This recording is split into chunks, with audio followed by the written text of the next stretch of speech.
Greetings, everyone. My name's Claire Rosenfield, and I'm very excited to share with you a message today. I have realized in my life that children know a lot. They're very in tune with the unseen. They make believe so easily, and often they see things that we don't, we adults. And the reason I'm saying this is because there's something inside of all of us that's really a child self. And this child self that each of us has is such a pure and innocent place that it can be in touch with such things as the unseen. We don't have to give that unseen any name, but it can help us overcome fear, and in particular, fear of death. So here's an example. When I was a little girl, still in a crib, not yet 2 years old, but I could talk. I was probably between 1 and 2, 1.5 and 2. And when I stayed at my grandparents' house, my grandfather had a way of poking his head in the door and saying, "Good." And I said, "Morning." He said, "Good." And I said, "Morning." He was a very favorite friend of mine. And when the good of my morning was gone, died, I was very, very sad. And I ran to my room when I heard about it and soaked my pillow in tears. And all of a sudden, I had this feeling above my head. It felt like a warm, loving presence above my head. I thought, oh my gosh, maybe he's not really gone. Maybe he's really there watching over me. But did I say that to anyone? Most likely I didn't say anything to anyone. I guess even a child. Well, this was when I was 11 years old, I forgot to say. I was 11 when he died, but I was, much younger when he used to say good and morning. So I'd like you to know that children have the same thing that we have, but that we have dismissed what they have. We have had it educated out of us, or biases or religiosity or something has told us that what we think we know, we don't know, that someone else knows better than us. So what I'm trying to encourage everyone to do is to trust your child self, to trust that inner knowing. So I didn't speak of that to anyone, but I kept it within me, and it kept me aware that there is something that is a mystery, that is something that is beyond the seen. And maybe I didn't talk about it or hear about it or think about it much, but when I was 21, I was in southern France with a friend. We had graduated from college, and it was her boyfriend that was driving the car, and she was in the front seat and I was in the back.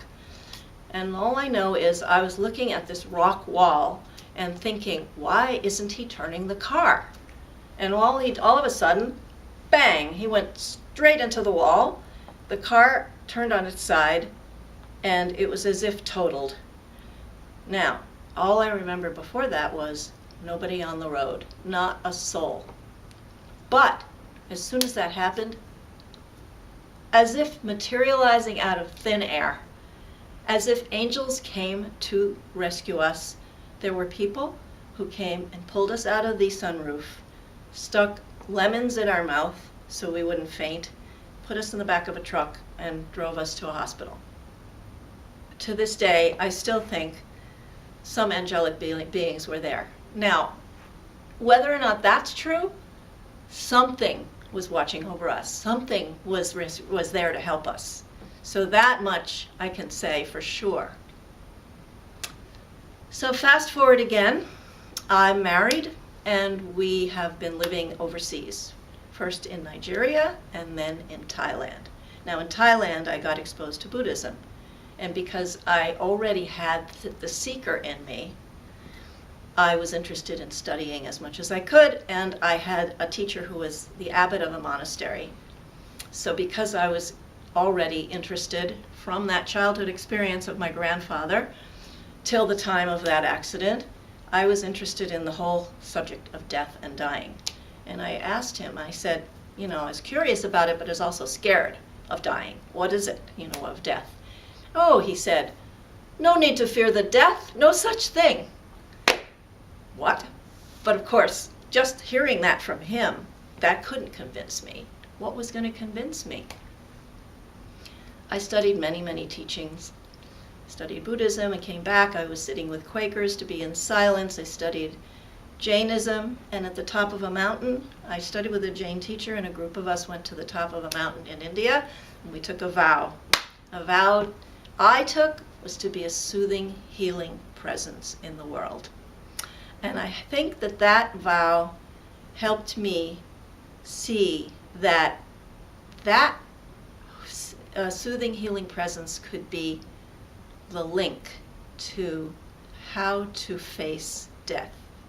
Because I could be a soothing, healing presence for others once I had the experience, and I'm going to tell you some, but I could also be a soothing, healing presence for myself. So if and when that moment happens, that vow has come to the fore, or will come to the fore. So the next thing that happened, where I really got a chance to manifest that soothing, healing presence in a way that was very powerful and allowed me to see that there still is something unseen that is real, was when my beloved mother-in-law had had surgery and was in a coma, and it was still 2 days after the surgery and she hadn't woken up. And I was in charge of being with my father-in-law because my husband and his brother, who had been there, they went back to work for a little while and then they were going to come back. So it was my turn to be there. And he visited her, and then he went off to a different part of the hospital to visit other people. So I had a chance to be with my mother-in-law alone. And I said to her something I totally 100% believed. I said, you have always been nothing but love. You are made of love. You will always be made of love. That is your nature. That's who you really are.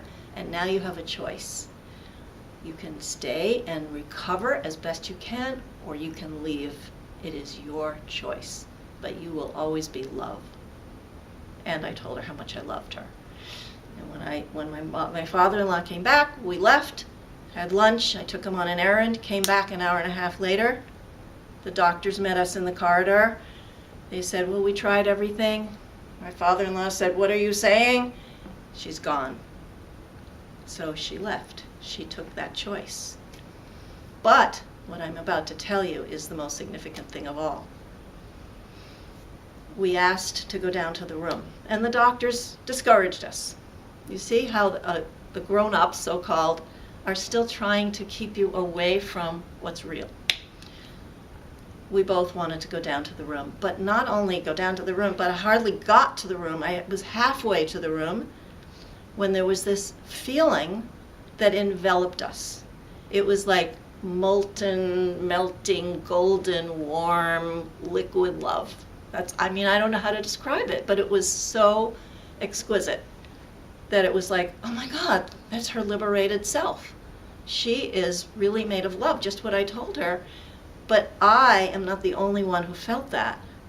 My father-in-law, I'm sure he felt it. I'm not positive. But 3 of her friends that she used to meditate with, they were meditating at that hour when she left. And 2 of them had a vision of her. One of them saw her face in Technicolor, smiling from ear to ear. And another one saw her dancing in the cosmos. So it was as if they validated the fact that they said, oh, could this mean that she left? Well, she had left during that hour that they were meditating. So they felt something, I felt something, my father-in-law felt something. It was just a very beautiful experience that made us not afraid of death, that made us realize there's something really beautiful, even though it's mysterious, and nobody has come back to tell us, but there it is. So I felt like my soothing, healing presence came to the fore in that time. And beyond that, I started studying various forms of healing. I became a psychotherapist, a social worker, So a lot of this was, more of a operationalized and manifested in my life. And then there was one more example I want to give you, is of the daughter of a close colleague of my husband's. When she was facing the last few months of her life, I was helping calm her and giving some healing, even though I knew it wasn't going to be curing. And I was also looking for a harpist, because I had heard of a program that plays the harp for people at the end of their lives. And in the last 2 hours that I spent with her, I sat with her for 1 hour in silence, just with my one hand on her, and I was that presence for her. And then in the second hour, I had an inspiration to speak to her. And I said to her, everyone did their best, including you. And I know this is so difficult, but perhaps all that energy and passion you put into your life and into your love for horses and for your friends, maybe now you could turn it to your next journey. Perhaps this is not really an ending. Maybe it's just a new beginning. And I left. Came home, and the person I was looking for the harpist, the harp program founder, called me back and was just talking to me about who she could let me know about, when the mother called and said, she's gone.